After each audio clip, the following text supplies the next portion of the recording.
ప్రపంచాన్ని మరోసారి వణికించేందుకు సరికొత్త మహమ్మారి సిద్ధమైందా?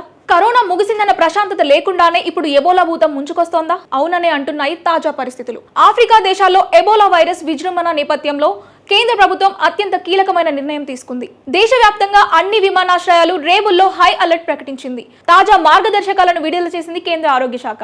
ఆఫ్రికా ఖండాన్ని గజగజ వణికిస్తున్న ఎబోలా వైరస్ ఇప్పుడు భారత్ ని కూడా పాకే ప్రమాదం ఉందన్న హెచ్చరికలు తీవ్ర ఆందోళన కలిగిస్తున్నాయి.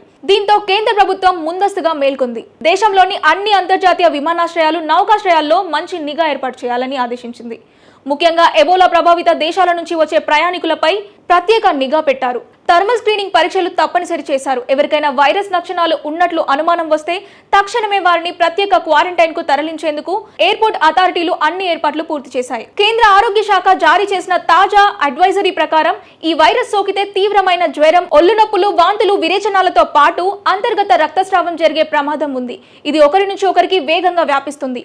అందుకే ఆఫ్రికా దేశాల నుంచి వచ్చే పౌరులు గత 21 రోజుల్లో ఎబోలా బాధితులను కలిసారా లేదా అనే వివరాలను విధిగా డిక్లేర్ చేయాల్సి ఉంటుంది. ఎయిర్పోర్ట్ లో పనిచేసే సిబ్బందికి, పారామెడికల్ స్టాఫ్ కు ప్రత్యేక పీపీఈ కిట్లు, గ్లోవ్స్ అందుబాటులో ఉంచారు. ప్రజలు ఆందోళన చెందాల్సిన అవసరం లేదని, అయితే అప్రమత్తంగా ఉండడం అత్యంత అవసరమని కేంద్రం స్పష్టం చేసింది.